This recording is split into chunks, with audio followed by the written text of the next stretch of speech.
You want to know my thoughts about high-level siege? Exactly.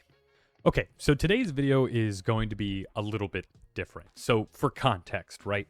In an effort to be transparent, we started the guild around the channel, and the guild has progressed very fast. So when we were going through C1, C2, C3, all the way up until P3, we were going against guilds that were pretty inactive, which means I was able to get attacks in, members who were learning were able to get attacks in, and then we had our sort of veteran players who were able to just clean up and make sure that we won. So we progressed very fast through the guild ranks until we got to G1.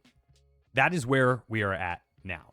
We are in a situation where sometimes we go against inactive guilds, but a lot of the time we go against guilds that have maybe 10 members who are incredibly active, and they have very strong defenses, and they have very good offenses. So making siege videos for content, right, is kind of difficult because often I like to meet with other members of the guild in the Discord and say like, hey, how would I attack this? What is the best motive? And often, we have the conversation that I just either don't have the monsters or I don't have the runes.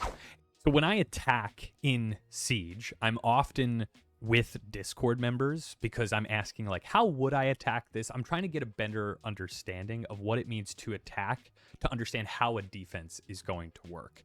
Today's attacks I did by myself, and I thought I did a pretty good job, but then I started going up against some 5-star defenses that actually like made me rage at the game.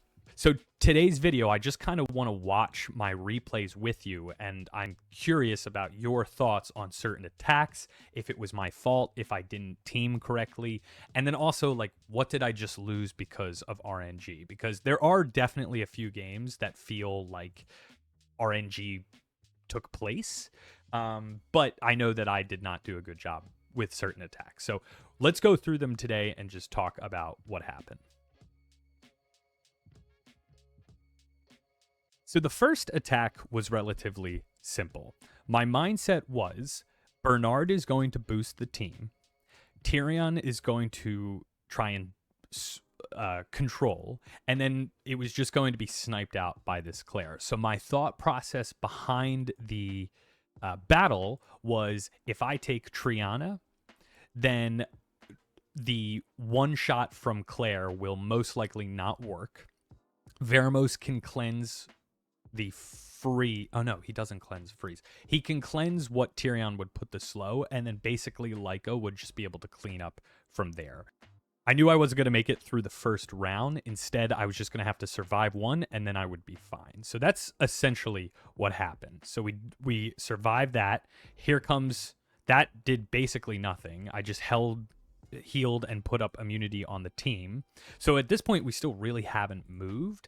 And then all of my units were able to stay alive. So now at this point, they don't have immunity. They're not moving. Hopefully, I get the stun, which I didn't, but I was able to push back. And then I was just able to one-shot and let Lyca clean up the rest. Because once that Claire died, it was over. So basically at this point, we just let Lyca clean up these two units, and it was GG's from there. So that attack, I think I handled well. Now this next attack, I definitely, you can see my comment, Camilla is so cringe. She is an incredibly annoying unit. I've built these dot monsters. Now I probably could have done a little bit better making sure that her crit wasn't so, that these crit on these monsters wasn't so high, but they're not. It's like 20 and like 15%. And I brought Riley into this game to just sustain, knowing full well that she would potentially crit on Camilla. So I really just had to apply dots and keep them going. The problem is, the minute Sath died, the dots became useless, and then the shield from Lucia also prevented that. So I realize now that I probably should have brought something like Hyannis to extend the dot and also strip the shield, but again, it just didn't go my way. So basically what happened is we put the dot on. I tried to go for stun. Of course, that cleansed the Camilla because that passive is ridiculous. This unit just started to hammer away at my Sath, which I was concerned about because I was like, if this thing dies, then we're kind of screwed. So then I just was able to keep up the health with Riley, but as most Camillas are, it was on destroy. So in a game of longevity, I was going to lose. And that shield was just, I wasn't going to get anywhere. So basically we go through this whole match trying to apply dots and not crit on the Camilla, which is very hard sometimes, and hope that the dots eventually do their thing. Now, the whole time this was going on, I knew for a fact that that panda could easily win this whole thing because one defense break and it was over. My Reapers have pretty decent health, which was kind of annoying to deal with, to say the least, but we were to get one unit down, okay? So now at this point, right, I skill 1 crit on Camilla, I skill 2 with fire and crit on Camilla. Basically, at this point, we're just hoping to not crit and hope that, because if we attack Panda, it's just going to keep moving. Now, maybe in this instance, I should have kept attacking Panda, but it didn't matter because we lost Sath anyway, so now the dots became useless. Camilla's passive out heals 3 dots. At this point, I was like, okay, we're chalked. We need at least like 8 dots to sort of have a net negative on her health. And it just ended up not working. So we ended up losing this because you know my thoughts about passives. Okay. So we ended up losing this. And again, maybe it's a defense I shouldn't have attacked. Another big thing about hitting defenses is what is worth it to hit? Like, what should you hit? Because otherwise you're wasting an attack. And that was very frustrating as well. So then we came across another cringe defense, which basically had to do with... I realize now that my mistake was you can't snipe out Byung-Chul because of his passive, but I thought in this instance, if I could kill Chandra, then I would be able to focus down the Nora and then kill the Byung-Chul. So basically what happens is I knew that defenses like this typically have him on Swift because they want that unit to go first and have the defend, but it didn't do that for some reason. So now at this point, I'm basically just relying. I should have maybe saved skill 2 from Sonya until I had the attack buff, but I don't know, it may not have mattered. And then at this point, we just like watch our units get cooked because we can't finish off that. I mean, we do finish off the Chandra, but I figured at this point, Nora would just keep dotting my Juno and Juno would just come back. But this game goes on forever to the point where I'm like, fuck this, I'm going to lose. So I'm not going to waste my time because something was on destroy here. So it would have just been inevitable. And the skill save from, or the heal from Byung-Chul's skill 2 is kind of ridiculous. So this is another one. We lost because the defense is really hard to hit unless I guess you have like really strong Oblivion / snipe teams. I'm curious how you attack Chandra, Byung-Chul, and Nora because it's very annoying. So then at this point, I'm frustrated, right? I think I can't kill, but maybe if I protect myself, kind of forgetting that, and I didn't save this replay or I didn't share this replay, that Nora would not be able to do anything if I constantly kept immunity, but I like wasn't thinking. So then in this, I came very close to killing Byung-Chul with a Shure, but again, that unit is so hard to kill without defense break and things like that. So we lost it again.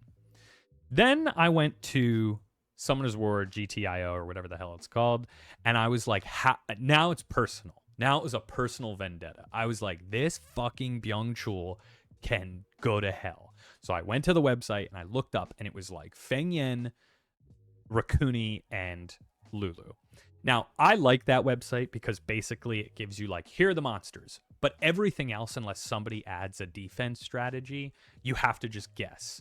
And maybe higher level players have seen defenses like this before, so they know like, okay, you need a very tanky Lulu and Rakuni will just keep boozing, whatever it is. Luckily, this one had a defense. So I was like, I have Feng Yen, I have Rakuni, I have Lulu. What I'm going to do, and this is what the strategy said, is focus down Chandra because otherwise this defense can't live without Chandra. And I was like, well, I beg to differ. So basically, in this one, we put Feng Yen on Destroy because we wanted, over the course of time, the healing from Rakuni and Lulu to just support Feng Yen while his Destroy lowered their health bar. So I also put Lulu on Revenge just to keep the heal. a little bit more heal. And every time we had skill 2 from Raccoony, we boosted up Feng Yan. And at this point, right, I think at one point we violent procced like 3 times with Feng Yan, which was huge because, you know, violent proc saved the day. And at this point, we just start to focus down Chandra, and then Nora was actually way squishier than I thought. I thought because her whole thing is dotting and provoking that she would be a little bit more tanky, but that wasn't the case here. So we were able to eventually kill out this Chandra. It happens eventually where we basically violent proc like 3 times in a row. And again, I was like, do I skill 2 or do I go for it? Another thing is sometimes confirming the kill when you absolutely need it. And this team also had no Oblivion. So I knew Raccoony and the passive from Raccoony and the passive from Feng Yan was going to stay alive. So yeah, see how not tanky how squishy that Nora is? Basically, I just had Feng Yan focus her, and there it is. The violent proc twice basically just helped us kill.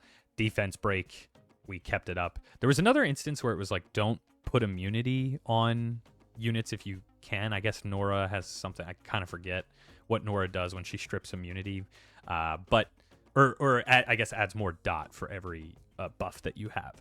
So at this point, right, we're just basically trying to focus down the Byung-Chul, and that's it. So we eventually win. And this one, like I said, was personal, and you can tell from my note when I basically was like, F you, Byung-Chul, like, it worked. This counter was recommended by Summoner's Word GT, but I understand what it was supposed to do. Like in this instance, right, Nora was supposed to strip and Hagang was constantly supposed to buff bar.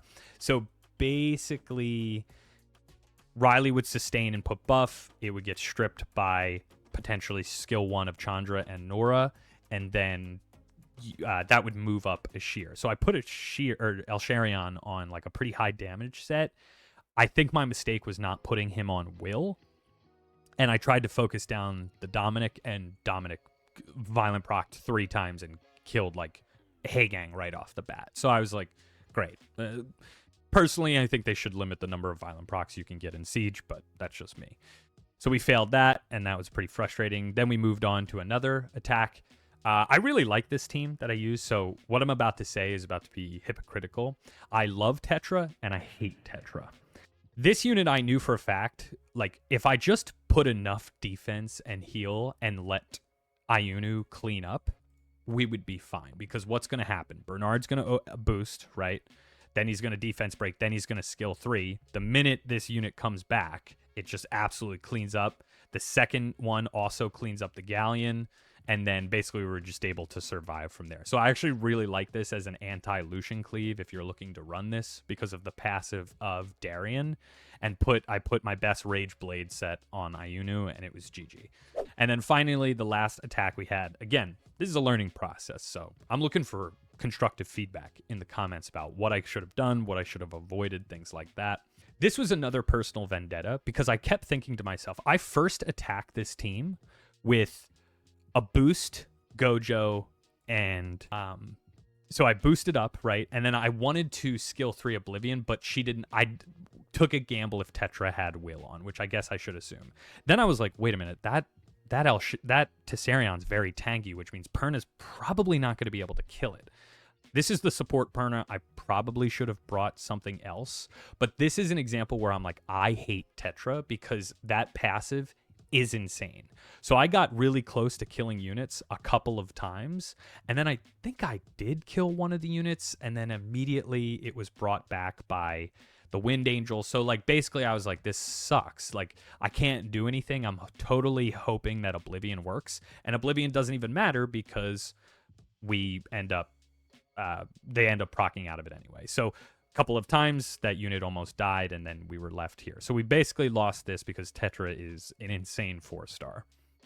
And then I thought, okay, well, I understand it now. I was like, you know what? I actually have an idea for this team. And I thought the team would work pretty well, considering I knew now what the team had ruined up. So I brought in a unit I never used, Joanna, and Laura. So I wanted to strip with Laura, put the debuff, and Oblivion, and then use skill 3 of Rocky to prevent revive. Now, I misplayed this, but I think it would have worked, so I'm curious your thoughts. I boosted up. I got the strip, right? I did not know in that instance that her skill 2 Oblivion was a single target unit. I made that mistake. I thought it applied to the whole thing. Her skill 3 applies to everybody. So I was like, okay, we sort of don't know what to do there. She attacks. Here comes the Oblivion. That doesn't really matter on a unit like Laura. We are able to get the stun and slow. And then I was like, I should have... This unit's on a Fatal Blade set, and I definitely should have skill 2 for the defense break. But I was like, how tanky is that Tessarion? Very tanky. And basically at this point, right, I was like, shit, I need to hit that thing again or I'm screwed. So I was like, all right, I could do that, right? It's got the silence, et cetera, et cetera. I'm going to just keep going on. No, it didn't happen because basically, like, we get so close, but that Archangel's Blessing just kept screwing us over. I mean, it's a very annoying unit. So at this point, I'm like, all right, you know what? I think I have to kill out this Angel first. So that's exactly what I switched. I tried to go for strip. It didn't work on the Angel. So I was like, what do I do here?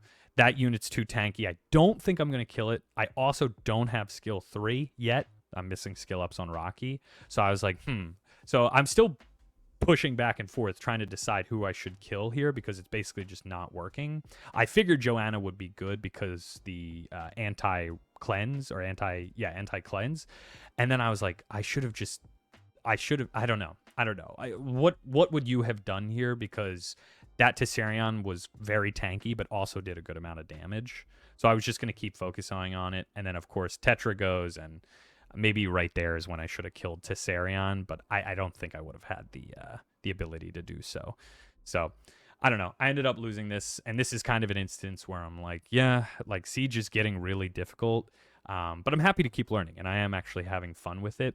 I think I'm starting to understand right now, like, what it takes. And at this point, you know, Tessarion absolutely violent procs here. No, the next time he moves, essentially, he kills my Rocky, and it's over from there.